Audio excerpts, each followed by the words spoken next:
예, 지난주부터 우리가 이제 지난 2년 반 정도쯤에 가졌던 예정론은 없다 시리즈 2차를 이제 이어가고 있습니다. 1차 때는 우리가 요한복음, 또 사도행전, 로마서, 또 에베소서의 4책에서 14차례에 걸쳐서 예정론 구절들을 바르게 해석하는 그런 시간을 가졌다면, 이번 2차 때는 그거보다 약간 좀 12차례에 걸쳐서 이번에는 신약에서 그 나머지 책들에서 이제 나오는 예정론 구절들을 바르게 해석하는 시간을 갖고 있는 것입니다. 그럼으로써 일단 신약에서 웬만한 예정론 구절들은 다 다뤄보게 되는 그러한 이제 기회가 되는 것입니다. 이번에 이제 우리가 보게 될 책들은 복음서에서는 마태복음 한 책이 되겠고요. 지난번엔 요한복음이 있었지만 이제 네 권의 복음서 중에 이제 2권은 이제 벌써 보게 되는 것이죠. 다루게 되는 것인데요. 그리고 나머지는 이제 사도행전은 역사서죠. 이제 신약은 그렇게 이루어지고 그 나머지가 이제 서신서로 이루어집니다. 서신서는 바울 서신과 뭐 일반 서신 이렇게 크게 나눠지는데 맨 마지막 그다음 계시록이 붙어 있고요. 이제 바울 서신서 중에서는 이제 6책이 되겠습니다. 지난번에는 로마서 에베소서가 되었다면 이번에 6책 정도가 되겠고요. 또 일반 서신에서 이제 처음 이제 들어온 것인데 베드로 전서 후서에 또 2권이 되겠습니다. 정도에서 이제 우리가 12번에 걸쳐서 보게 될 것인데요. 오늘은 지난주에 이어서 계속해서 마태복음에서 이제 또 두 번째 시간을 이제 갖게 되는 것입니다. 다음에 이제 보게 될 세 번째도 마태복음에서 나오고 그 다음에 이제 바울 서신으로 넘어갈 것입니다. 자, 그래서 오늘도 지난 우리가 이제 이 예정론은 없다 시리즈를 이어가는 그 이유, 진행하는 그 이유에 대해서 잘 말씀을 드렸었는데요. 그래서 지난 설교 동영상도 잘 참고해 주시길 바라겠고, 또 우리 그 1차 때 맨 첫 시간입니다. 서론 때 더 자세하게 아주 길게 아주 제대로 말씀드린 적이 있었기 때문에 혹시라도 왜 이 예정론은 없다 시리즈를 하는지에 대해서 알고 싶다면 그때 동영상도 아직 계속 이제 갖고 있기 때문에 그것을 잘 홈페이지나 이런 데 들어가서 참고해 주시면 되겠습니다. 자, 그래서 이제 오늘도 이제 예정론 없다 이제 시리즈 2번째 시간으로 마태복음에 나오는 이제 구절들을 보게 될 때 먼저는 그 예정론 구절이 무엇인지와 그 예정론 구절들로 주장하는 이 신학적 교리가 있습니다. 예정론에서 그것이 무엇인지 보도록 하겠고요. 다음 2번째 순서로 이것이 이제 중점이 되겠는데 그 예정론 구절들을 바르게 해석하면서 그것이 잘못되었음을 밝히는 시간을 갖겠고 마지막 3번째 단계로 그렇게 이제 바르게 해석하면서 알게 되었던 교훈을 우리에게 또 적용하는 시간으로 이렇게 이어가도록 하겠습니다. 자, 오늘 그럼 먼저 첫 단계로요. 예정론 구절을 말씀드리자면은 마지막 14절입니다. 마지막 14절인 거기 청함을 받은 자는 많되 택함을 받은 자는 적다. 택함을 입은 자는 적다라는 구절입니다.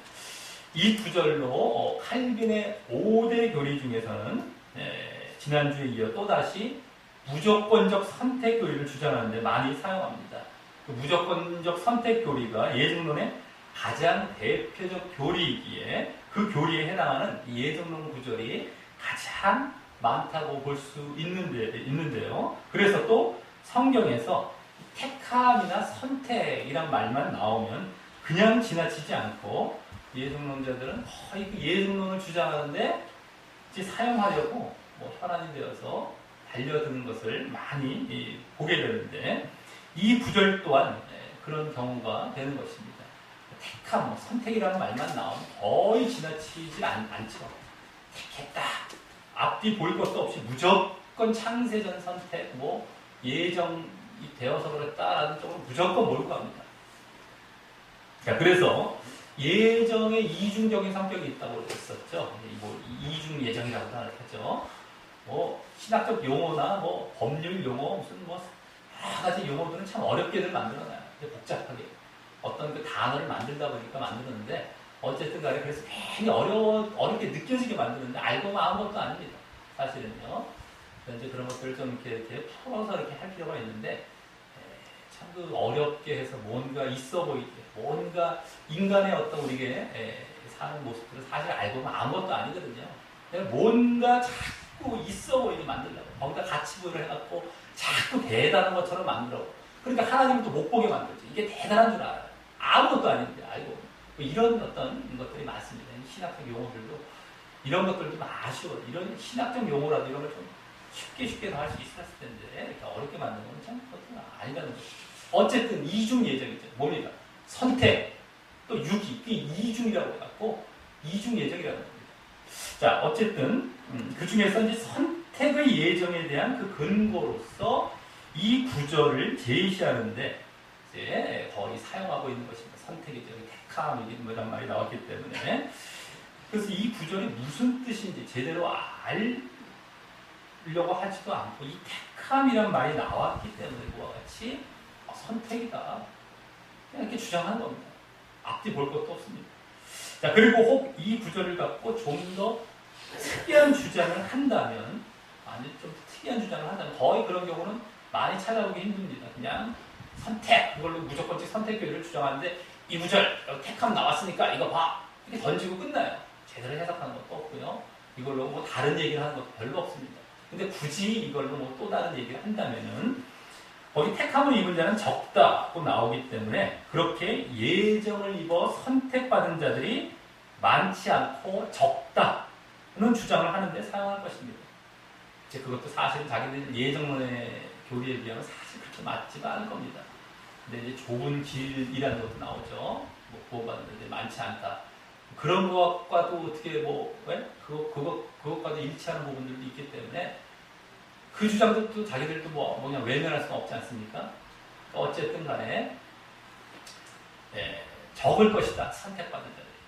근데 자기들도 예정론대로 했다면 그게 적겠습니까? 교회만 왔다면 다 선택받은 자가 되는 것인데요. 거의. 얼마나 많은 것입니다. 그러니까 사실 예정론 교리와는 맞지도 않지만 아니 뭐 좁은 길을 무시할 수 없는 것처럼 그 말씀을 이것도 뭐 어떻게 뭐 무시할 수 없으니까 굳이 주장하면 그거 하나 더 주장할 것입니다. 근데 거의 그런 경우도 많이 못 봅니다. 굳이 이제 생각하자면 그렇다는 것이죠. 자, 그럼 정말 이 말씀이 지난주처럼 이 무조건적 그 선택 교리를 뒷받침하는 구절인지 이제부터 다음 두 번째 단계로 이 구절이 포함된 오늘 본문 전체를 바르게 해석하며 그 구절이 과연 그와 같은 예정론에 맞는 구절인지 이제 제대로 보도록 하겠습니다. 자, 오늘 본문도 지난주처럼 비유로 이루어진 본문이기에 오늘 본문 이전에 나온 말씀들도 이제 함께 거론을 하며 보도록 하겠습니다. 앞에 부분부터 쭉 같이 봐야죠. 어떠한 배경 가운데 이 비유가 나왔는가 이걸 알아야지 우리가 비유를 이런 의도로 이런 의중으로 드셨구나라는 걸 알지. 이것만 딱 봐버리면은 자기 마음대로 막 어떤 방향으로 어떻게 막 갈지 알 수 없는 이런 해석이 되어버리는 것이죠. 자, 이 비유는요, 이 앞에 보면 마태복음 21장이죠. 이 앞장 21장 28절부터 말씀된 두 가지 비유가 나옵니다. 먼저는 일명 두 아들의 비유라고 했어요. 두 아들의 비유. 또 하나는 이제 33절부터 나오는 불의한 농부의 비유라고 이 두 가지 비유가 있습니다. 일명 이름을 붙이자면 이렇게 됐어요. 두 아들의 비유, 또 하나는 불의한 농부의 비유. 근데 이제 두 아들의 비유는 간단히 말씀드리자면 아버지가 두 아들에게 가서 포도원 가서 일하라 했더니만 큰 아들은 네 대답은 해놓고서 나중에 안 갔습니다. 하지만 작은 아들은 싫습니다 했다가 나중에 뉘우치고 갔다라는 거예요. 그러면서 누가 아버지의 뜻대로 행한 자냐? 작은 아들이라는 것이죠. 뉘우치고 간 자. 근데 이 작은 아들은 결국에는 그 당시에 세리와 창기와 같은 마치 이방인 취급받았던 이방인과 같습니다. 그들을 말하는 것이고요. 그들이 뉘우치고 갔다는 것은 회개를 했다는 거예요. 그러한 비유를 드셨습니다. 첫 번째 비유. 자, 그리고 불의한 농부라는 비유는요. 또 이 포도원 주인이 있었습니다. 근데 농부들에게 그것을 새로 주고서 새 주고 저 타국에 갑니다. 그래서 이제 실과를 열매를 이제 얻을 때가 돼. 새를 이제 열매로 받나 보죠. 그래서 어쨌든 열매를 받으려고 종들을 보냅니다. 이 포도원 주인이. 근데 보낸 종들을 죽여요. 두 번째 다른 종들을 보내 또 죽입니다. 다음에 이제 자기 아들을 보내요. 포도원 주인이 아들을 보내는데 아들까지 죽였다는 겁니다. 그래서 나중에 포도원 주인이 돌아와서 이들을 어떻게 하겠느냐. 다 진멸하고 다른 농부에게 새로 줄 것이다. 이런 비유입니다. 그러니까 여기서도 처음 농부가 있고 다른 농부가 또 나와요. 아까 두 아들처럼, 그죠? 큰 아들, 작은 아들처럼 이것도 처음 농부와 다른 농부가 있어요. 그죠? 아까 아버지 왔다 여기 포도원 주인. 뭐 같은 구조가 비슷합니다. 형태가 비슷합니다. 근데 어쨌든 그때 열매를 맺는 자가 이제 그와 같이 열매를 맺어야 된다. 어쨌든 열매를 맺는 자, 열매 실과를 바치는 것처럼 열매를 맺는 자가 하나님 나라에 들어갈 것이다 라는 그러한 말씀을 하시는데 그것이 바로 회개와 믿음의 열매를 말하는 것입니다. 열매라는 것이 똑같이 그 두 아들의 비유 때도 나왔던 회개와 믿음 이 차원의 열매를 요구하고 이런 비유였습니다. 근데 오늘 비유도 그 두 비유에 이어지는 그것들과 같은 흐름의 또 다른 비유인 것입니다. 이 세 번째 비유인 것이죠. 자, 그래서 오늘 이제 그 앞에 두 비유와 오늘 비유까지 이제 말씀하게 되신 배경은 무엇이었냐? 예수님께서 지난 우리가 비유회 때 19장에서 앞부분을 마쳐서 갈릴리에서 예루살렘으로 올라가는 그 장면이 나왔었죠. 근데 예루살렘에 이제 들어갑니다. 21장에 보면 예루살렘에 들어가서 결국에는 성전에 들어가서 화요일에 가르칩니다. 사람들 막 가르치고 있을 때 대제사장과 백성의 장로들이 예수님께 나와요. 무슨 권세로 이런 일을 하느냐, 누가 이렇게 가르치냐, 막 이런 누가 권세를 주었느냐라고 시비하는 식으로 질문합니다. 대제사장과 바리새인들. 이제 그 주간에 이제 예수님은 죽으시는 거예요. 금요일날 이제 십자가에 달리시는데 어쨌든 화요일에 이제 권세를 물어볼 때 예수님께서 이게 비유로 답변하시는 겁니다. 비유로. 근데 그 권세의 출처에 대해서 말씀하시는 것이라기보다도 오히려 그들의 잘못을 지적하시고 깨닫게 하시는 차원에서 이 비유를 계속해서 들고 계시는 그런 차원의 이제 비유였다라고 하는 것입니다. 그리고 그 마지막 비유가 이제 오늘 비유가 되는 것이죠. 그러면서 이 세 비유를 전체적으로 그들에 대해서 더 이제 확장하면서 더 자세히 가르치고 계신 것입니다. 그들에 대해서 일러주고 그들을 깨닫게 하시는 그런 차원에서 점점 더 확대해가고 계신 것이었다라고 하는 것이죠. 그래서 세 번에 걸쳐서 이렇게 비유를 조금씩 더 이제 들고 계신 것입니다. 자, 그럼 오늘 말씀은 그와 같은 그런 흐름 속에서 특별히 무엇을 말씀하시고자 하신 것인지 들어보면서 우리가 예정론 구절도 바르게 해석하도록 하겠습니다. 먼저 2절을 보면요, 여기에 천국은 마치 무엇과 같으니 라고 하시면서 오늘도 천국에 대한 비유를 말씀하시는데 이때 거기 천국이 정말 어떤 임금 같다는 말이 아니라 바로 혼인잔치 같다라는 것을 이런 식으로 이제 표현하신 것입니다. 그전에도 이러한 이제 표현이 많았죠. 어쨌든 이렇게 하시면서 바로 이제 천국에 대한 비유를 들어가시는 겁니다. 근데 혼인잔치와 같다는 것이죠, 천국. 거기 보면 이제 아들을 위한 혼인잔치죠, 특별히 아들을 위한. 자, 그렇다면 이 말에서 우리는 이미 여기서 이 임금은 누구를 비유하며 또 그 아들은 누구를 비유하는지 짐작할 수가 있습니다. 바로 그 임금은 하나님을 말하는 것이고요.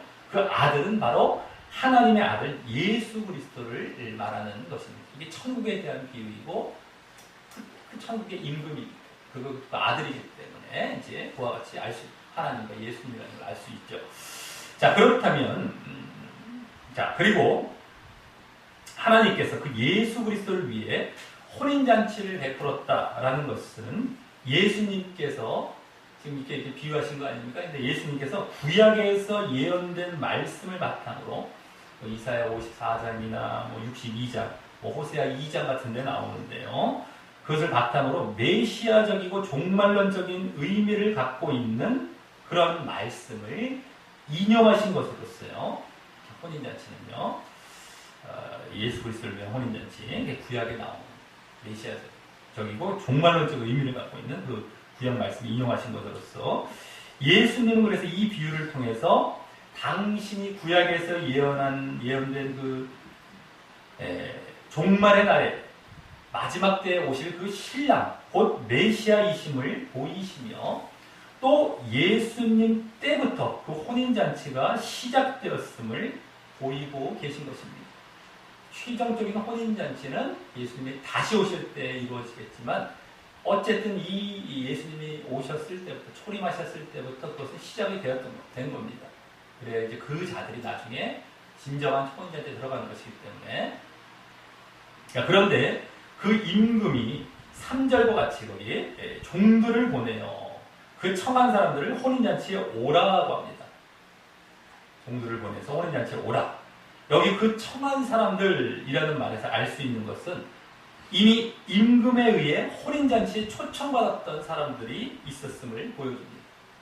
임금에 의해 이렇게 초청받았던 사람들이 있었던 것, 청한 사람들, 초청받은 사람들입니다. 이게 원래 청한 사람 때문에 초청받은 사람들이 이렇게 오시면 됩니다. 근데 이미 있었던 거예요. 그러니까 이것이 다시 가서 오라는 거죠. 이미 초청장을 보냈고 다시 가서 오라고 이제 종들을 보낸 것입니다. 두 번째가 되겠죠. 보낸 것이. 그런데 그들이 거기 오기를 싫어했다라고 하는 것은 이 앞에 첫 번째 이제 비유였던, 아까 말씀드렸던 첫 번째 비유죠. 21장에 나왔던 첫 번째 비유였던 두 아들의 비유에서요. 포도원에 가서 일하겠다고 대답은 했지만 말만 하고 가지 않은 그 큰 아들과 닮아 있습니다.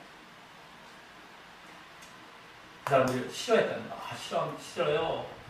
또 두 번째, 아까 말씀드린 불의한 농부의 비유 있죠. 21장 33절부터 나왔던 그 불의한 농부의 비유에서 그 포도원 주인이 종들을 포도원에 보내서 실과를 받으려 했지만, 열매를 받으려고 했지만 주지 않고 핍박했던 그러한 처음 농부들과도 닮아 있습니다. 처음 농부들. 거기서도 처음 농부, 또 다른 농부가 있다고 했었지만 그 처음 농부들 닮아 있어요. 열매 안 주고 막 거부하고 그러죠. 아까 큰아들도 가겠다고 안 하고 결국 안 가고 그렇죠. 안 가겠다는 거예요. 자, 그럼 이를 보면은 여기서도 그래서 이제 계속 이게 지금 세 비유가 거의 비슷한 형태로 이어가고 있는 겁니다. 아주 비슷하게. 자, 그럼 이를 보면 여기서도 종들이 누구이며 또 청한 사람들, 초청받은 사람들이 누구를 말씀하고 계시는지 알 수 있습니다.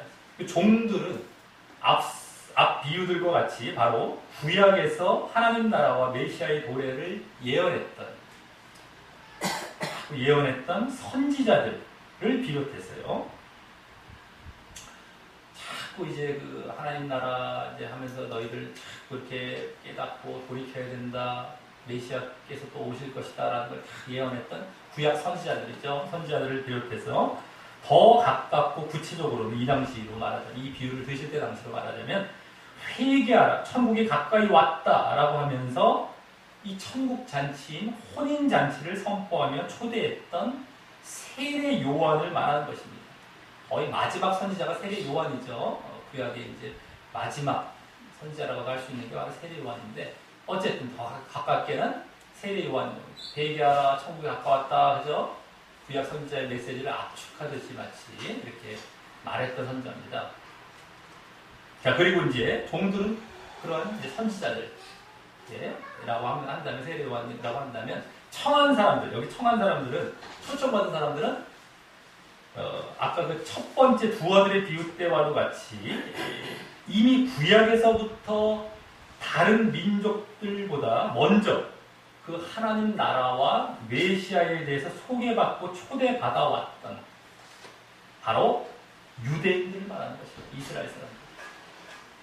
이스라엘 사람들, 유대인들이죠. 지난주와도 비슷하죠. 지난주와도 먼저 일하러 포도원에 들어갔던 자들이죠. 명시에 들어가고 먼저 온 자들. 그들이 유대인들이었어요. 이게 다 지금 비슷한 말씀을 계속 하시는 것입니다. 자, 그래서 유대인들 먼저 이제 그 초청을 받았죠. 뭐예요? 하나님 나라, 메시아에 대해서 다 전해 듣고 이제 구약 말씀 주면서 율법 주면서 너희들 와라. 이제 예수님을 믿어야 된다는 걸 먼저 사실은 초청했던 것이었습니다. 유대인들. 이 두 아들에 비해서도 마찬가지. 큰아들이 그랬어요. 유대인들이. 그리고 더 구체적으로는 임금의 혼인잔치에 이게 초대받을 정도였기 때문에 바로 이스라엘 사람 중에서도 굳이 유대인들 중에서도 더 좀 이게 범위를 좀 더 좁히자면은 유대인들 전체가 되는데 조금 더 한번 더 좁혀보자면 그 초대에 대해서 잘 알고 있는 그 유대 지도자들 있죠. 바로 지금 예수님께서 주 대상으로 말씀하고 계시는 그 종교 지도자들을 말하는 겁니다. 지금 앞에서 다른 유대인들도 이제 옆에 있었겠지만 이제 특별히 그 종교 지도자들과 지금 대화하는 중이죠. 그들도 말하는 거예요. 그래서 그들을 비유의 대상에 또 이제 말씀하시는 겁니다. 전에 비유들도 다 그러셨던 것처럼 큰 아들이고 너희들 처음 농부였고 여기서는 지금 초청받은 사람들마다 초청받은 사람들 그 사람들이 다 이제 그들이 유대인들이자 또 조금 더 이제 북한에 오고 그 대화를 나누고 있던 그들까지 다 비유를 하신 겁니다.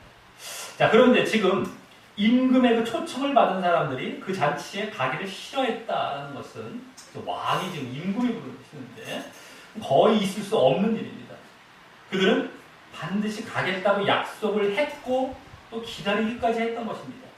약속까지 했어요. 알겠습니다. 약속 다 했어요. 기다리기까지 했습니다. 그러나 막상 잔치가 임박하자 그들은 태도가 돌변해서 자신들의 본색을 이렇게 드러냈던 것임을 알 수 있습니다. 그럼 그 이유는 왜이겠습니까? 왜? 이 앞에 불의한 농부의 비유에서 이 바로 앞에 비유죠. 불의한 농부의 비유에서 그들이 그 열매 43절에 나옵니다. 21장 43절에 열매 즉 진정한 회개와 신앙의 열매가 없었기 때문인 것처럼 이게 이제 회개와 믿음 열매입니다. 진정한 그게 없었던 그 열매가 없었기 때문이었던 것처럼 그들도 처음에 막 그래서 열매를 바치려니까 안 바치죠. 그렇죠? 그게 없었기 때문인 것처럼 여기서도 하나님 나라 천국에 들어가기 위해서 이 선지자들과 세례 요한이 외쳤던 회개의 메시지를 이들이 받아들일 수 없었던 것입니다. 선지자들 때부터 구약 선지자들 때부터 세례 요한까지 때까지도 회개의 메시지를 외치죠. 회개하라, 천국이 가까웠다. 구약에서도 얼마나 타락해서 멸망에 가는 자들에 돌이키라, 회개하라. 근데 그 회개의 메시지를 이들이 받아들일 수 없었던 거예요. 뭘 잘못했냐는 거예요. 뭘 잘못했는지 깨닫지 못해요. 우리도 잘 알아야 됩니다. 자기의 잘못을 누군가가 지적해 줄 때는 잘 한번 생각해 볼 줄 알고 돌이켜 볼 줄 알아야 돼요. 거부만 하고 막 그냥 싫어하고. 근데 그것도 좋아할 사람 없거든요. 얘기하라고 할 때요. 근데 그렇다고 해서 자기는 뭐 잘못 없고 나는 옳은 사람이야 라고 착각하면은 뭐 유대인들과 같은 자리에 들어가는 겁니다. 지금도 얼마나 많은 사람들이 메시지를 듣고서 잘못됐던 걸 지적해주면 그거 아파서 도망이나 갔지. 그걸 자기가 맞닥뜨려갖고 자기가 한번 그걸 부딪혀봐갖고 곰곰이 자기가 한번 생각해보고 그것을 깨뜨리고 내가 발견해서 정말 깨뜨리고 거기서 벗어나려고 하는 사람들이 많지 않다는 거예요. 어쨌든 이들이 지금 그런 회개 메시지를 받아들일 수 없었던 것입니다. 첫 번째 두 아들에 비유에서도 마찬가지였죠. 뉘우치고 그들은 돌이켜서 처음에 싫다고 했다가도 뉘우쳤다고 회개했다는 겁니다. 오히려 둘째 아들, 이방인들. 여기 쉬운 거예요. 자, 그래서 이들은 바로 좀 이따 뒤에서 이제 나올 것처럼 그 천국잔치인 혼인잔치에 참석하기 위해 입어야 했을 회개에 오신 예복이 싫었던 것입니다. 예복. 좀 이따 이제 더 구체적으로 나오겠지만, 자, 이들이 당시 임금 앞에 가기 위해서는 당연히 예복이 필요한 것인데, 이들은 자신들을 그렇게 귀찮게 하고 번거롭게 할 잔치라면 안 가겠다는 것입니다. 이들이 지금 예복을 입고 회개를 해야 됩니다. 좀 이따 이제 예복은 조금 더 또 이제 이들이 아니라 또 이제 다른 이방인들 차원에서 나오긴 하지만 어쨌든 마찬가지 이들에게 먼저 요청이 된 거죠. 자, 근데 그게 싫었던 번거롭게 이제 우리가 이 비유로 말하자면 번거롭고 귀찮은 거예요. 이 비유식으로 말하자면 자 그리고 그냥 그러한 회개 예복을 입지 않고도 참석할 수 있는 그러한 자기들이 있는 곳에서의 그냥 잔치, 즉 지상 천국을 생각하고 있었던 것입니다. 정말 완전히 이 하늘에서의 그 천국이 아니라 이 땅에서의 천국이죠. 즉 당시로 말하자면 로마의 식민 지배에서 벗어나고 자신들이 그 땅의 임금이 되는 나라, 자신들의 그 땅의 임금이 되는 나라를 원하고 있었던 것입니다. 유대인들은 다 육신적인 메시아죠.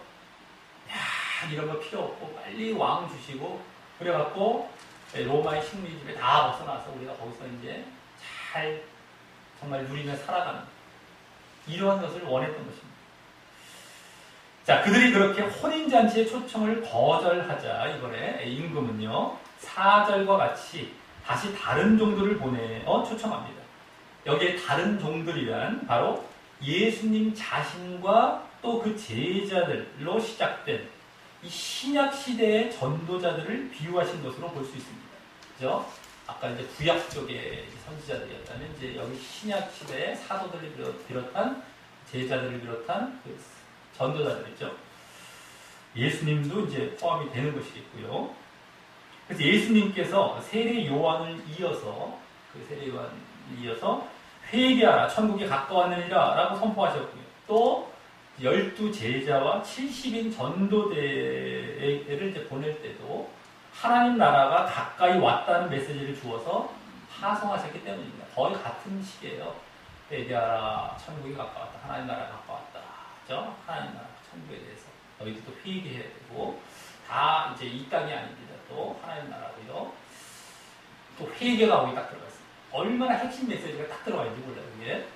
자, 그리고 이는 세 번째 초청이죠. 다른 분들 보낸 건 세 번째 초청입니다. 그죠? 원래 초청을 처음에 했던 것이 암시되어 있었기 때문에 여기 세 번째입니다. 자, 그런데 그 초청이 사실 하나의 명령인데 그 명령을 무시하는 것도 있을 수 없는 일이지만 그럼에도 불구하고 왕이 또 한 번 이와 같이 간청하다시피 청하러 종들을 이렇게 보내는 것도 있을 수 없는 일입니다.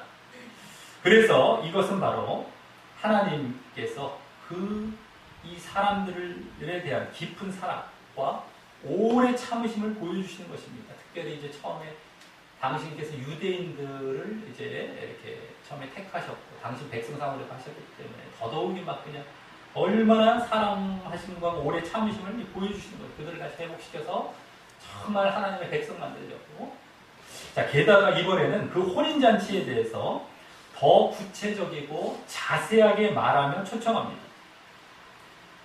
더 구체적이고 자세하게. 아까 첫 번째 대해 초청한 것과 좀 달리 이번에 조금 더 구체적으로 초청하죠. 그 내용이 여기 나오는데. 자, 그래서 이것은 더 간곡히 그 잔치에 참여하라는 것입니다. 더 간곡히. 이거 무시할 잔치 아니야. 이거 꼭 잔치 참여해야 돼. 라고 간곡히. 자세히 설명하는 것이죠. 이 잔치에 대해서. 자, 그래서 거기 당시 이제 7일간 이제 혼인잔치가 이제 지속이 되는데요. 그때 잔치가 시작되는 식사였을 오찬, 점심 식사죠. 그것을 거기 말하고 있고요. 또 나의 소와 살진 짐승을 잡고 그래서 임금의 그 다음에 모든 것을 갖추었다 라고 하면서 친히 임금의 그 자기 소유물로 또 모든 것을 갖출 정도로 아주 풍성하게 준비한 것임을 보입니다. 이 혼인잔치가 그죠? 임금 당신이 갖고 있는 어마어마한 그런 걸 다 준비한 모든 걸 엄청나게 풍성하면서 다. 자, 그래서 이 잔치는 뭐 양이나 질에 있어서 조금도 부족함이 없는 그러한 음식이 준비되어 있음이 보여집니다. 자, 이는 천국이 얼마나 풍부하고 조금도 부족함이 없고 정말 우리에게 실제적인 만족을 줄 수 있는가를 강조하고 있는 것입니다. 얼마나 어마어마한 거구나라는 것을 이제 또 보여주고 있는 것이죠. 이게 진짜 천국이라는 것이죠. 이게 진짜 혼인잔치고 너희들이 좀 제발 와라 이런 거. 자, 그런데 이에 대해서 그 초청받은 사람들이 이번엔 5절과 6절에서 어떠한 반응을 보입니까? 자, 5절에 먼저 자기 밭으로 자기 사업하러 가는 모습이 나오는데 이것은 누가복음을 봅니다. 누가복음 이제 14장에 이제 이 비유와 같은 비유가 이제 나옵니다. 근데 거기는 여기보다 좀 덜 자세하게 조금 이제 이렇게 잘려서 나오죠. 여기 조금 더 길게 더 다른 내용이 나오기도 한데 어쨌든 간에 14장 그 누가복음을 보면은 지금도 많은 사람들이 복음을 받아들이지 않고 어떤 핑계를 대며 피해가는 모습과 많이 닮아있는 식으로 묘사하고 있습니다. 아, 나는 저기 뭐 소를 샀으니 뭐 시험해 봐야 되겠습니다. 아, 나는 결혼했으니 뭐 가봐야 되겠습니다. 아, 나는 무슨 일이 있어서 뭐 해봐야겠습니다. 이런 식으로 핑계 대듯이 조금 더 이제 마치 말하듯이 표현하고 있죠. 자, 그들의 마음이 그 혼인잔치, 즉 천국과 복음에 있는데 정말 무슨 일이 있어서 간 것이 아닌 것입니다. 이것은 자기들의 마음이 정말 여기 있긴 있는데 정말 무슨 일이 생겨서 갔다 한 것이 아니라 결국 거기에 천국과 복음, 혼인잔치에 그 마음이 없기 때문에 이렇게 핑계를 대게 되는 것입니다. 한 것이죠. 그것도 잘 알아야 될 때죠. 네? 자기가 핑계대는 경우가 많습니다. 이 세상에서 그렇게 대충 핑계대도 그 발질 방법이 없으면 끝이에요. 물증이 없으면 끝나요. 물증. 법정에서 물증 없으면 끝나요. 심증은 아무리 1000개, 10,000개를 갖다 놔도 법에 효력이 없어요.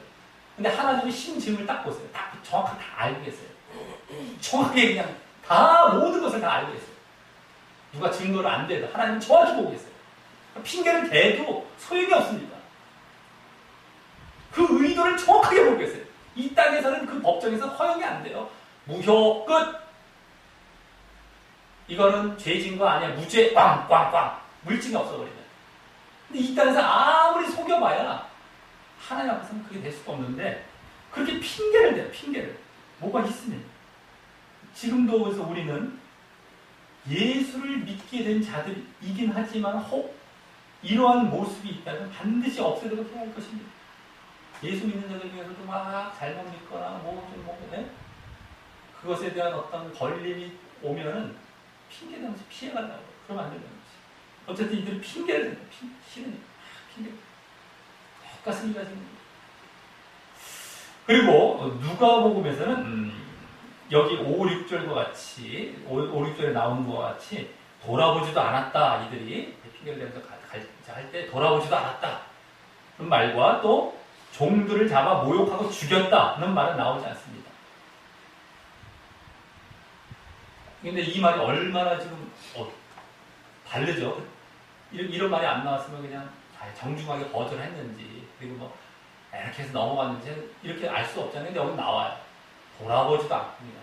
그리고 잡아 죽이기까지 초청하러 온 사람을 잡아 죽였대요. 종들을. 이 얘기 나와요.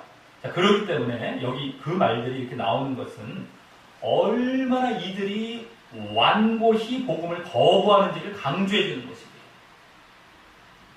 또 모욕하고 죽였다 여기는 말과 같이 학대하고 무례히 행함으로 죽였다는 사실을 볼 때 이 비유를 또한 더욱 예수님과 관련하여 묘사하고 있는 것입니다. 얼마나 완고히 복음과 예수님을 거부했고요. 거기서 예수님을 죽이기까지 했다라는 그 모습을 여기서 보여주고 있는 겁니다. 완고히. 그렇게 기회를 주고 초청을 했지만 끝까지 아주 거부했다는 거예요. 자, 이 앞의 비유에서도 포도원 주인의 그 아들을 바로 앞에 비유죠. 21장 33절부터 나왔던 그 포도원 주인의 아들까지 보냈잖아요. 세 번째로. 근데 그 아들을 농부들이 죽였던 것처럼 말입니다. 여기서도 이제 이 종들을 죽였지만 그 안에 이제 그 예수님까지 포함된 그 아들까지 포함됐다고 볼 수 있는 것이죠. 자, 그리고 이들의 이런 모습도 역시 그 앞 비유에서도 나오듯이 예수님께서 세례 요한과 같이 회개와 하나님 나라를 전하셨기 때문입니다. 회개와 하나님 나라. 회개 얼마나 싫어합니까, 사람이? 하나님 나라 얼마나 싫어합니까? 천국은 좋아하죠. 하나님 나라 말은 좋아해요. 말은요. 천국 가라 그러면 뭐 싫어할 사람 아무도 없는 것처럼 그건 좋아하는데 추상적으로 알고 있어요. 실제로 자기들이 이 땅이 아니라 하늘에 하나님 나라의 소망을 두고 자기들 거기에 초점을 맞춰서 신앙생활을 해 나가야 되는데 그 모습은 싫어해요. 그럼 하나님 나라를 관심이 없다는 거예요, 이 사람들. 근데 회개하라, 하나님 나라가 가까웠다. 이 선포했던 메시지는 아주 중요한 메시지를 다 담고 이 땅에서 제대로 신앙생활하고 또 여기에 초점을 두고 소망 갖고 제대로 돼요. 그래서 영적인 신앙을 가져라 이거거든요. 영적인 신앙. 육신적인 거 갖고 맨날 이거 해주시옵소서, 이루어 주시옵소서, 복 주시옵소서, 이러한 이 땅의 신앙이 아니다 말이죠. 육적인 신앙이 아니다 말이죠. 근데 그게 싫은 거예요. 그게 다 싫은 거예요. 회개도 싫고 하나님 나라도 싫고 아까 예복에 담겨있는 거죠. 자, 그런데 이들은 그보다 자기 밭일이나 자기 상업일이 더 소중했던 것이죠. 그래서 그것들보다 자기 이 땅의 일부. 자, 이는 그것들이 자신들에게 구원을 가져다 주고 자기 밭일, 자기 사업, 상업일 이것들이 다 그게 자기들이 살릴 줄도 아는 거예요. 구원을 가져다 주고 이 땅에서의 그 천국을 허락해 줄 것이라고 생각한 것입니다. 이 땅에서 천국. 천국이라 봐야 이 땅의 천국이에요. 결국에.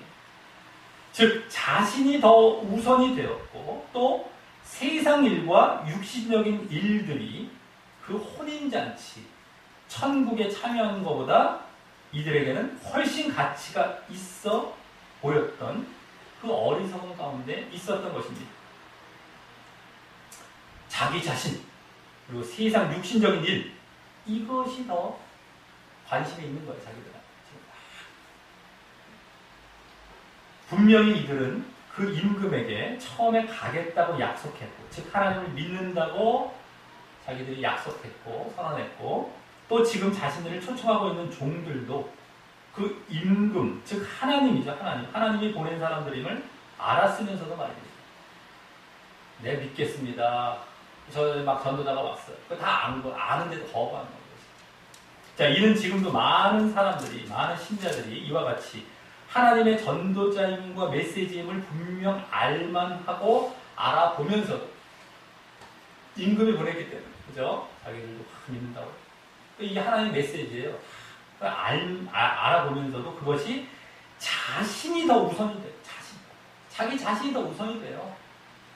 그리고 자신의 세상적인 육신적인 욕구가 더 강하기 때문에 그것들을 받아들일 듯하고 또 약속도 하다가도 결국 이내 곧 쉽게 배척해버리는 것과 마찬가지인 것입니다. 마음은 내가 있을 듯 하다가 육신의 그 욕구가 그것을 이기는 육신의 욕구에서 자기가 그걸 거기에 져버리는 거예요. 결국에는 더 커버리기 때문에 아유 안 되겠다 포기해버립니다. 그리고 결국 이 비유에서 종들을 아까 죽였다고 나오듯이 자신의 심령 속에서 예수님과 복음을 죽이고 마는 것입니다. 좀 들어갈 듯 했는데 약속까지 했는데 그걸 다 죽여버리는 거예요.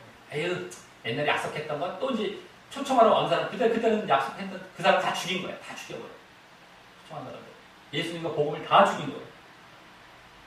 우리가 잘 비춰봐야 됩니다. 우리 자신들을요. 이게 이제 신앙을 거부하고 잘못된 신앙으로 갈 때 다 행태들입니다. 다 똑같이 이런 현상이 나타나요. 뭐 할 듯해. 대답도 잘해요. 근데 결정적인 순간에 거부해요. 자기 자신과 육신적인 이런 것들이 중심됐기 때문에. 그래서 그걸 마음속에 싹 죽여버린단 말이에요. 예전에 기회에 왔던 그걸 다 죽여버려요. 자기는 지옥으로 가는 겁니다. 죽이고 당장은 편해져. 지옥 가는 줄도 알지도 못하는 거죠. 당장 이 땅에서 뭐 무슨 일이 납니까? 아무 일이 안 나요.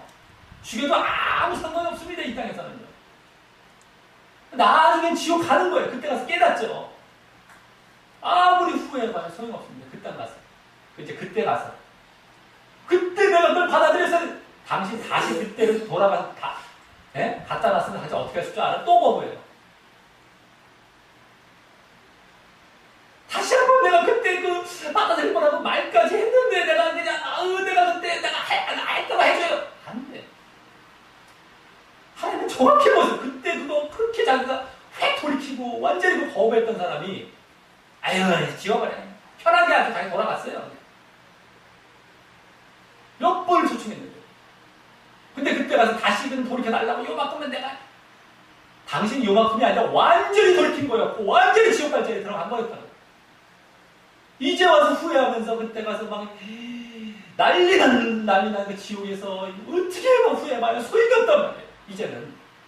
그걸 몇 번을 얘기해요. 꼭 그 자리에 가서 그 후회를 하고 많은 말 사람들이 지금 수도 없습니다. 지옥 갈 사람. 그 초청하는 사람, 아버지, 임금, 이 마음을 빨리 여기서 이해를 하며, 그 마음에 동참하며, 알겠습니다 하고 낮아져서 거기에 순종하고 나아가면, 그게 그렇게 좋을 걸, 그걸 거부해요, 자기 중심으로. 그리고 그렇게 그게 싫어갖고, 육신에 팍팍팍팍 자기 그냥 빠져 그냥 거기서 헤어나오지 못해갖고, 그냥 결국 그 지옥의 길을 가는 겁니다. 자, 자, 이제 7절과 같이 임금이 노하여 이제 군대를 보내 그 살인한 자들을 진멸하고 그 동네를 불사릅니다. 지옥의 형벌입니다, 이게. 그래서 이제 이게 7절 같이 이렇게 반응을 하시죠. 반응하죠. 자, 이 장면이 실제로 이제 혼인잔치에 가지 않았다고 이렇게까지 할 수 있을까 하고 좀 의아하게 생각이 될지 모르지만 그것은 지금 우리가 살고 있는 사회에 뭐 어떤 그 육신적이고 그냥 세상적인 윤리의 잣대로 생각할 때 그런 것이고요. 진정한 그 공의의 잣대로 보면 오히려 공의로운 심판을 집행하고 있는 것입니다. 어떤 뭐 무자비한 독재로서 임금이 기분이 나빠갖고 그냥 이렇게 하는 것이 아니라 공의로운 공평한 잣대로서 임금은 사실 뭐 이 당시에도 사실 뭐 이 당시 법으로서는 임금을 무시하고 했기 때문에 당연히 될 수 있는 것이죠. 사실은요. 근데 이게 뭐 지금식의 어떤 그러한 이제 식으로 보면 안 된다는 것이죠. 자, 그래서 이는 그만큼 그들이 얼마나 완고한지를 보여주며 그에 따른 하나님의 심판을 강조하고 있는 것입니다. 오히려 완고한 거예요. 죽을 진멸당할 정도로. 자, 즉 하나님께서 3번을 초청했는데도 돌아보지 않을 정도로 거절하자 이제는 결국 그 기회와 인내가 끝나고 공의의 심판이 있음을 보여주는 것입니다. 자, 하나님께서 언제까지나 자비를 주고 인내하시는 것이 아님을 알아야 합니다. 기회가 있을 때 낮아지고 돌아서야 하는 것입니다. 언제까지도 기회 있는 게 아닙니다. 이게 이제 성경에 다 결과로 나타나는데 요걸 안 보려고 해서 사람들은요.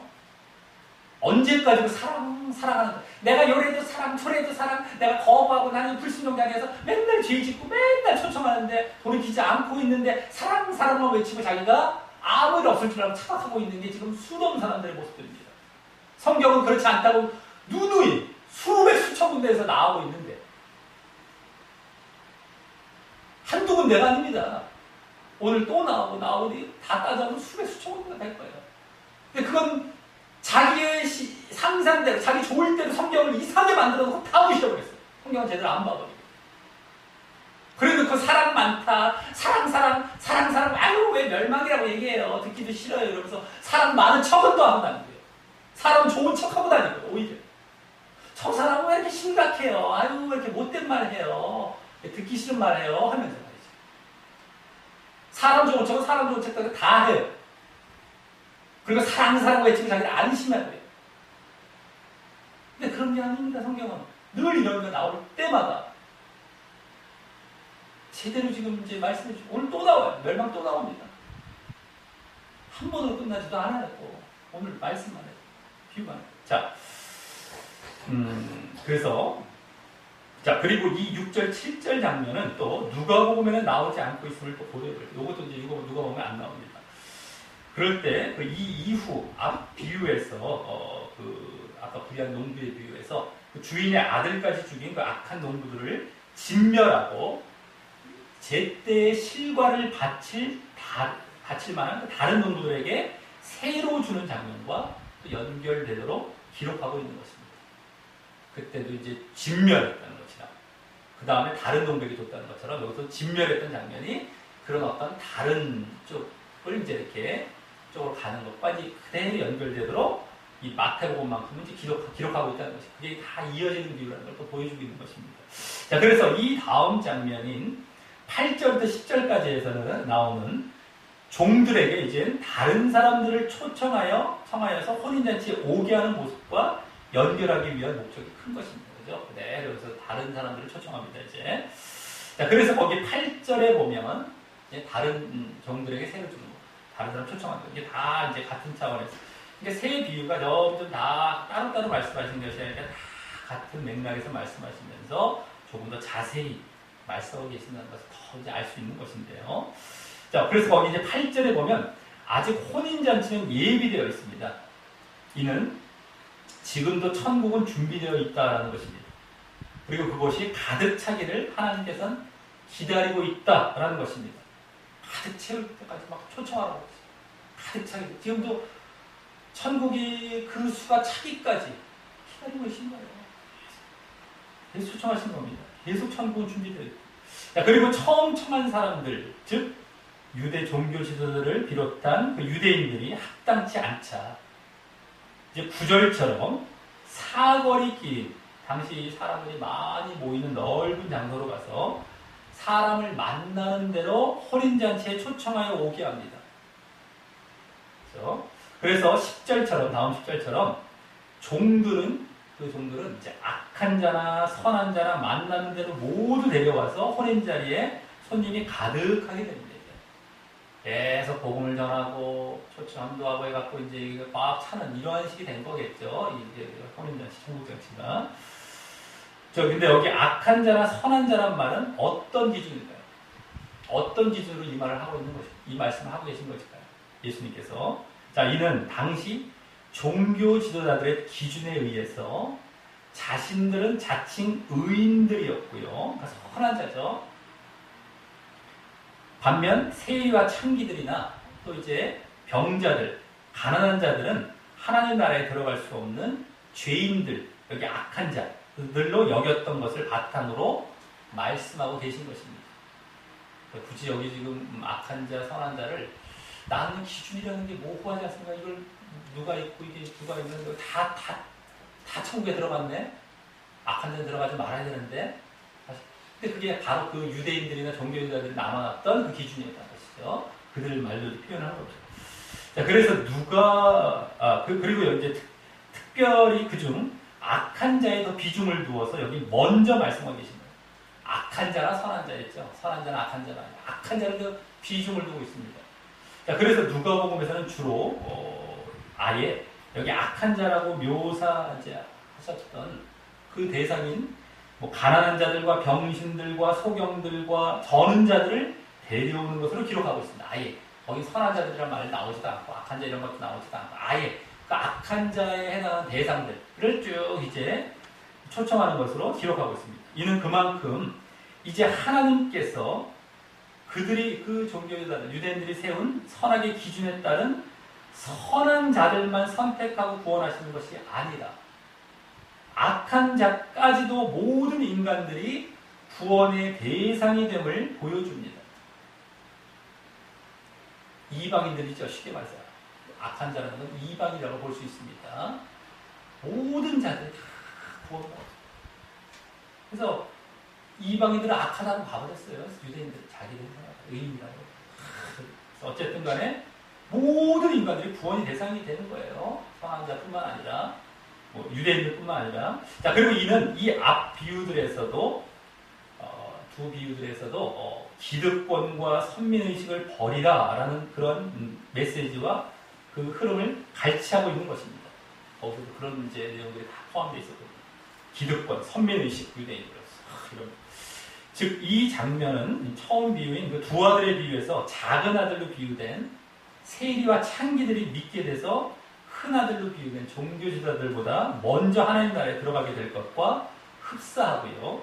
또 그보다 더 진전된 그 다음에 그 불의한 농부의 비유에서도 유대인들로 비유된 처음 농부들이 아닌 다른 농부들로 비유된 이방인을 포함한 그 모든 백성으로서 그 나라의 열매 맺는 백성이, 그 나라의 열매 맺는 백성이 하나님 나라를 받게 될 것으로 말씀하신 것과 흡사한 것입니다. 이방인. 같이 포함된, 유대인 뭐야? 포함된 거죠. 열매 맺는 백성은 유대인, 이방인 상관없이 누가 포함된 거. 똑같은 겁니다.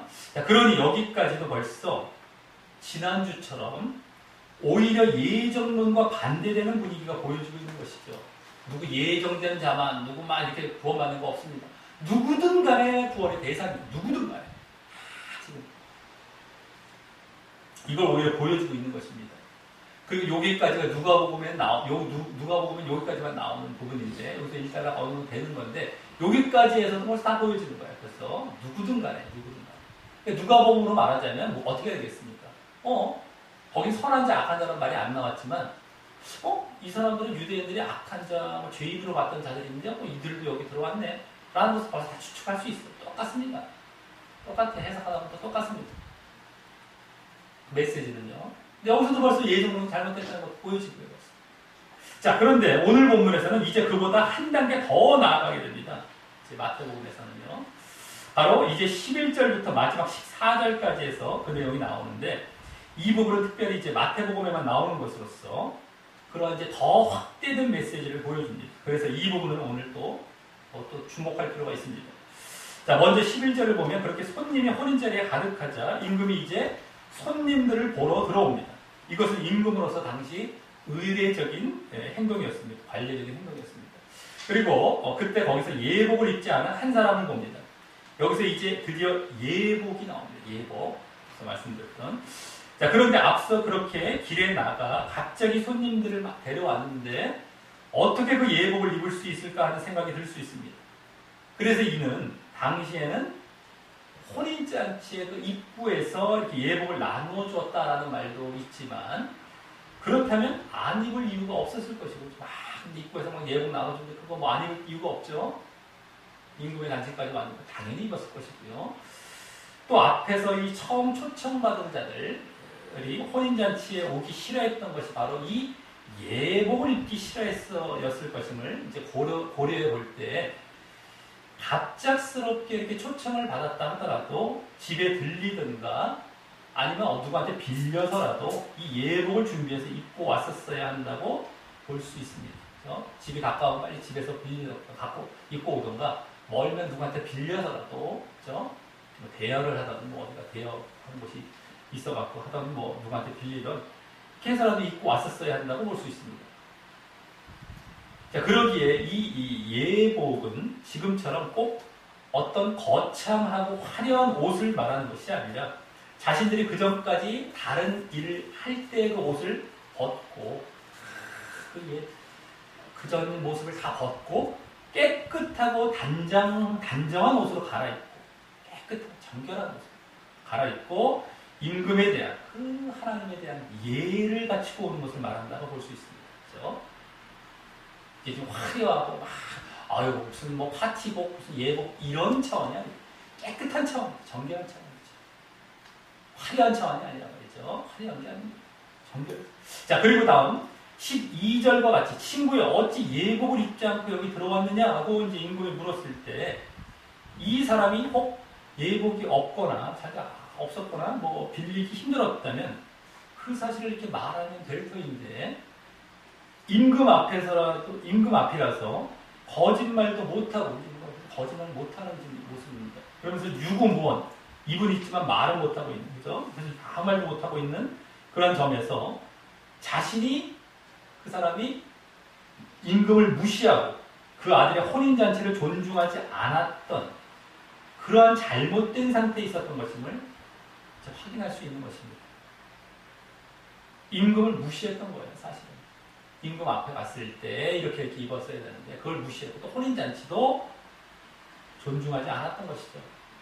그러니까 하나님을 무시하고 하나님 나라도 별로 자기가 신경 안 썼던 거예요. 혼인잔치, 천국에 대해서 그렇게 무시했던 거예요. 거기에 대해서 자기들이 거기에 초점을 두었던 것이 예복을 입지 않았던 거예요. 여기서는 지금 그런 거죠. 임금을 무시했고 혼인잔치 무시했고 야 너 여기 올라가면 예복 입어야 되는데 다 무시한 거예요. 임금도 무시, 그 임금이 마련하는 천국 잔치도, 혼인 잔치도 무시. 자, 그리고 이 모습은 나중에 하나님의 마지막 심판 자리에서 심판받을 자들에게 그들의 죄와 잘못을 여기 친구여라고 불렀듯이, 그죠? 친구여라고 했어요. 임금이. 그게 그런 것처럼 억지로 뭐 울름에 추구하는 것이 아니라 친절하게 질문하게 돼요. 심판 자리에서, 야, 너 왜 그러냐? 이렇게 물어봤어도 결국 하나님 앞에 모든 것이 드러나 아무 대답도 못하고 자신들의 죄를 인정하게 될 것임도 이제 엿보게 해주는 것입니다. 이놈아, 내가 참았다 이러면서 막 그냥 하나님께서 너 이러셨지 안 해도 너 왜 그러냐? 아무 말 못해. 두려워 떨면서 이러한 모습들을 여기서 엿보여주는 것이죠. 자, 그럼 이제 어쨌든 여기서 예복은 무엇을 말하는 것입니까? 예복. 앞서 잠시 이제 말씀드렸듯이 세례 요한과 예수님께서 천국에 들어가기 위한 조건으로 말씀하신 회개와 믿음을 말하는 것입니다. 회개와 믿음. 특히 이제 회개 쪽이죠. 이는 회개와 믿음은 다 한 차원입니다. 회개해야 제대로 믿는 것입니다. 자, 이는 예수님이 인용하셨을 구약 말씀인 예복에 대해서 그 인용하셨을 그 구약 말씀인 메시아가 마지막 때에 이렇게 올 것이며 그때 은혜를 베풀 것임을 말씀하고 있는 이사야 61장 10절에 나오는 구원의 옷, 의의 겉옷과도 이제 같고요. 이 예복이라는 것은 그것을 이제 인용하셨던 것이고요. 그것은 그 앞에 이사야 61장 또 아까 10절이었다면 1절 3절에 나오듯이 가난한 자, 마음이 상한 자, 그리고 시온에서 슬퍼하는 자와 같이 애통해하며 자신을 낮추어 바로 회개하는 자에게 주어지는 것과도 일치합니다. 이런 옷에 대해서도 마찬가지입니다. 회개하는 자에게 그 옷이 주어지는 것. 그것도 똑같습니다. 예복이라는 것이 회개를 의미한다는 것이 그래서 이게 정결함 쪽이기 때문에. 그리고 이는 또한 요한계시록 19장 8절에서도요. 혼인잔치 때 입도록 허락받은 세마포 옷이라고 했어요. 세마포 옷. 이 예복과 비슷하게 나오는데 세마포 혼인잔치. 거기서는 그것이 성도들의 옳은 행실이라고 합니다. 성도들의 옳은 행실. 그것은 회개와 믿음이 천국에 들어가기 위해 반드시 보여야 할 자세이자 또 행실이 되어야 함을 보여주는 것입니다. 우리가 옳은 행실 할 때 그 중심에는 회개가 또 있는 것이죠. 아니, 옳기 위해서는 자기가 잘못됐을 때 회개를 해야죠. 바르게 나아가다가 회개가 없이 계속 바를 수가 없죠. 잘못됐으면 또 회개하고 이러면서 계속 오른쪽으로 나아가는 것이죠. 다 일맥상통하는 겁니다. 옳은 행실 것을. 자, 그러면서 다음 13절에 나오는 임금이 그래서 사환들에게 말하여 그 수족을 결박하고 그들의 수족을 결박하고 바깥 어둠에 내어 던지게 하여 거기서 슬피 울며 이를 가는 모습은 벌써 이 마태복음 앞부분에서 한 두세 번 나왔던 천사들에 의해 집행되어지는 마지막 심판의 형벌로서 영원한 지옥의 형벌을 말합니다. 오늘 멸망이 또 나왔어요. 그렇죠? 아까 나왔고 또 나왔습니다. 두 번째 나온 겁니다. 오늘 비유에서 만날게요. 자, 그리고 이 묘사 또한 이 앞 비유에서는, 앞 두 번의 비유에서는 암시만 되었던 그 형벌의 장면이요. 이제는 더 나아가 직접 말씀드린 아주 구체적으로 지옥의 형벌을 더 발전된 이제 비유가 됐다는 것이죠. 이 세 번째 비유는 이 앞에 21장의 두 번의 비유보다도 더 발전, 더 진전되고 있는 것을 보여줍니다. 자, 그러면서 이제 예수님은 비유를 마치시고 마지막 14절에서 결론적으로 오늘 예정론 구절에 해당하는 말씀을 하십니다. 바로 청함을 받은 자는 많되 택함을 입은 자는 적으니라 라고 말입니다.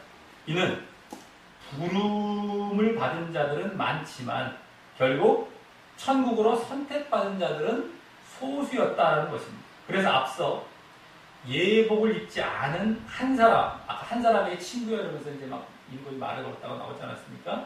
근데 그 한 사람은 그곳에 택함받지 못한 많은 사람들 중 대표적으로 이제 보여진 것이죠. 많은 사람들이 예복을 안 입고 온 거였어요. 여기서 이제 택함을 못 받은 것이죠. 다. 적다라고 했어요. 택함을 받은 적다. 자, 그리고 그 이유는 그들도 바로 앞서 유대인들과 같이, 앞서의 처음 초청받은 자들이죠. 그들과 같이 하나님을 무시하고, 그래서 부름을 받았으니 당연히 하나님 나라에 들어갈 것이라고 생각하고, 오늘 예복을, 이렇게 여기 예복을 입는 것과 같이 진정한 회개와 믿음이 있지 않았기 때문인 것입니다. 하나님을 무시하고, 정말 진정한 또 회개하지 않는 그러한 모습 가운데 있었기 때문에 이제 이와 같이 된 것이었다는 것이 택함받지 못했다. 자, 그러니 오늘 이 예정론 구절은 하나님에 의한 창세전의 무조건적 선택이라는 예정론 교리를 뒷받침하는 구절이 아니라 하나님의 부르심에 제대로 응답하여 제대로 응답해서 진정한 회개와 믿음을 보이지 않았기에 우리가 부름에 응답해서 막 교회에 올 수도 있고 막 할 수 있습니다. 근데 진정 회개하고 정말 진정 믿어야 돼요. 진짜 믿음이죠, 이게. 우리가 늘, 그전부터 뭐, 서신서에서도 받고 늘 진정한 믿음, 온전한 믿음, 진짜 믿음, 이걸 얘기합니다. 진정한 회개하고. 그것을 보이지 않았기에 진정한 구원으로 선택받지 못했음을 보여주는 구절인 것이고요. 자기들이 진짜 믿음을 가지지 않았기 때문에 이것이 뭐 창세전 선택했지, 이게 아니란 말이죠. 그만큼 우리의 신앙은 오늘 청함받은 것에 해당하는 이 자신이 교회에 왔다고 내지 신앙생활을 한다고 구원받을 것이라고 안심하지 말고 진정 철저한 회개와 믿음이 늘 있어야 하는 것임을 보여주는 것입니다. 이런 비유들에서도 얼마나 이런 그 바른 신앙을 벌써 말씀하고 있는지 다 봐야 된다는 거예요. 유대인들도 아까 처음 초청받은 사람들도 하나님을 믿는다는 사람들이었습니다. 근데 가짜 믿고 있어요. 예수님을 거부하는 걸 딱 보면 거짓으로 믿고 있었던 자들이었던 것이고요. 이 뒤에 두 번째 초청받은 자들, 뭐 거리에 나가서 성한 자, 이방인까지 다 포함됐어요. 그들도 마찬가지입니다. 진짜 믿음 갖지 아니하면 똑같다는 겁니다. 이걸 한번 더 보여준 거예요. 이제 마태복음에서는. 이방인들 중에서도 예수님은 뭐 이방인들 편이시구나. 우리가 이방인이니까 구원받 이게 아니라 그건 유대인들이 이방인을 무시하니까 그렇지 않다. 이방인들까지도 다 이제 복음을 받아들이게 될 것이고 오히려 또 너희보다 먼저 받아들인다 이런 말씀을 하시는 것뿐이고 그 안에 또 복음을 받아들였을 때 정말 제대로 믿어야 된다는 것은 또 남아있는 거예요. 또 남아있어요. 이방인 쪽이 됐다고 끝나는 게 아니라 말이죠. 자, 또 그러면서 오늘 또한 그렇게 청함받은 것을 최종 선택받은 것으로 알고 있는 자들이 예정론자들이죠. 오늘날로 말하면 예정론자들입니다. 이 청함받았으면 딱 자기들은 이제 택함받을 줄 알고 온 거예요. 이 사람들은 다. 선택받은 거 근데 그렇게 알고 있는 자들이 바로 예정론자들. 이 구절을 쓰지만 자기들이 오히려 청함받은 자들이 자리에 있는 겁니다. 그러기에 그들에게 오히려 그 잘못을 깨닫게 해주는 구절이라는 점에서 지금 유대인들 그리고 잘못 믿고 있는 자들 그런 자들에게 다 지금 이렇게 말씀해 주시는데 그래서 오히려 그들에게 그 잘못을 깨닫게 해주는 거예요. 예정론자들이 그런 점에서 지난주와 같이 이 구절도 마귀에 의해 오용되고 있는 구절이기도 하고 말입니다. 오히려 그거 예정론 잘못됐다고 말씀해주는 구절이거든요. 이게 그렇게 하지 말라고. 근데 그걸 갖고 택함이라는 말을 갖고 자기들 써먹고 있습니다. 너희들이 청함받은 사람들의 위치에 있지 않냐 이러면 안 돼 라고 이제 가르치고 있는 구절을 그걸 갖고 자기들이 또 이걸 쏙 따먹고 자기들 먼저 써먹고 줄기차게 막 확성기돼서 이건 예정론이야 이렇게 사람들이 귀 갖다가 와서 제대로 볼 생각도 못하면서 거기 묻어가 버리는 이러한 짓을 하고 있는 겁니다. 지금 실질적으로 하도 시끄럽게 보니까 막 귀를 막다가 정신없어 이걸 제대로 보지도 못하고 휩쓸려 가고 있는 거예요. 딱 보면은 바로 니들 잘못을 지적하고 있는 것입니다. 너희들 잘못을 지적하고 있지 않느냐? 이 구절인데 이걸 갖고 자기들이 잘못 써먹고 있는 거예요. 자, 또 그러면서 오늘은 예복이란 말이 나와서 사실 너무 쉽게 예정론자들의 아님을 알 수 있음에도 예정론자들은 억지로 주장하고 있음도 알아야 되는 것입니다. 너무 쉬워요. 오늘 말씀은 예정론이라고 보기에 너무 어렵습니다. 이게 너무 이제 말도 안 되는 거예요. 근데도 이렇게 그냥 극구 주장하는 이런 모습들도 한번 봐야 되는 거예요. 자, 그럼 이제 오늘 마지막 단계로 오늘 본문의 해석을 통해 얻은 교훈을 우리에게 적용하며 마치겠습니다. 오늘 말씀은요, 이 앞에 두 비유와 같은 흐름 속에 그곳에서도 계속해서 하나님 나라에 대해 말씀하셨듯이 이제는 아예 천국에 대해 비유하신 말씀이었습니다. 그래서 오늘도 유대인이 선민의식으로 말미암아 무엇이 옳은지 알만하면서도 오늘은 예복이라고 말씀하신 진정한 회개와 신앙의 열매를 맺지 못하면 자신의 마음속에서 예수님을 죽이고 결국 이방인들에게 하나님 나라가 넘어갈 것이라는 것과 또 그에 따른 심판을 받게 될 것임을 다시금 볼 수 있었습니다. 유대인들 마음속에 다 예수님 죽이고. 자, 그러면서 오늘도 선민의식을 가진 자들은 그렇게 예정됐다, 선택받았다 이런 의식을 가진 자들은 하나님보다 자신을 앞세우고 또 세상적이고 육신적인 일들에 의한 이 땅에서의 천국과 구원을 바라보고 있음도 알았습니다. 구원은 다 따라서 우리 구원 받아. 유대인들이 예정론자도 마찬가지입니다. 그러니까 맨날 자기에게 중심이 빠져요. 다 자기 중심으로 말은 하나님을 위한 말은 또 더 거창하게 하는데 그건 자기가 뭔가를 따먹기 위한 하나님이에요. 결국 그 사람 마음 딱 보면 하나님이 아니라 자기예요. 입술만 더 살았어. 진짜들이 입술까지 이렇게 살아있지가 않아요. 진짜 신앙가입니다. 이 입술은 더 외쳐가면서 실제로는 또 자기 중심이고요. 지금 예정론은 똑같습니다. 그리고 온통 이 땅 육신 중심이에요. 추구하는 게 다 구원을 따랐다 그러니까. 그리고 네? 이 땅의 천국, 이 땅의 천국을 맨날 얘기해요. 천국은 이 땅에서부터 하는데 그 사람들이 이 땅이 전부인 거예요. 사실 알고 보면 거긴 추상적인 겁니다. 영적인 믿음을 갖지 않아요. 우리가 이 땅에서부터 만약에 천국을 누린다라고 했을 때는 이 땅에서부터 영적인 원리로 살아가고 정말 하나님의 백성으로서의 영적인 삶을 살아가는 차원이고 그렇게 핍박이 오더라도 이런 차원의 천국에 참여한다면 몰라도 만약 육신적인 걸 누리면서 행복하네, 이 땅이 천국이네, 육신적인 행복으로 말이죠. 이건 아니라는 거예요. 근데 그거 하고 있어요. 그거 하고 있어요. 지금 전혀 다릅니다. 그래서 나는 잘 믿는데 이 땅에서부터 천국을 하면서 막 소리했기 때문에 그러면서 잘못 믿고 있어요. 얼마나 또 말들은 또 거창하고 듣기 좋습니다. 하나님 외치죠. 딱 보면 가짜예요. 가짜. 나중에 다 드러납니다. 자, 그러면서 그 범위가 오늘은 더 확장해서요. 이제는 종교 지도자들과 이스라엘 백성 전체뿐만 아니라 이제 이방인을 포함한 청함을 받고 온 모든 자들을 대상으로 유대인까지뿐만 아니라 이방인 포함한 청함을 받고 온 모든 자들을 대상으로 그들도 바른 회개와 믿음이라는 예복을 입지 않으면 심판받게 될 것임을 말씀하셨던 것입니다. 잘 알아야 됩니다. 이게 이제 진짜 신앙이죠. 이 부분이 남아있어요. 누구에게나. 이걸 마태복음은 더 구체적으로 말씀해요. 누가복음은 아까 그냥 이렇게 유대인, 이방인 정도 가르는 정도로 끝났다면 이건 이방인 대라 할지라도 또 진짜 믿음을 또 너희들에게서 또 똑같이 요구하고 있는 그 모습을 보이고 있는 겁니다. 천국은 또 이미 모든 믿는 자들을 구원하기에 충분히 준비되어 있고 하나님은 사랑과 오래 참으심 가운데 우리를 비롯한 모든 사람들에게 그 천국에 들어오도록 계속해서 기회를 주시며 초청하고 계시면서 말입니다. 준비되었습니다. 하지만 그러한 바른 회개와 믿음의 예복을 입은 진정한 신자가 많지 않을 것임을 오늘은 또 보여줍니다. 그 길이 좁은 길임을 알게 하는 것입니다.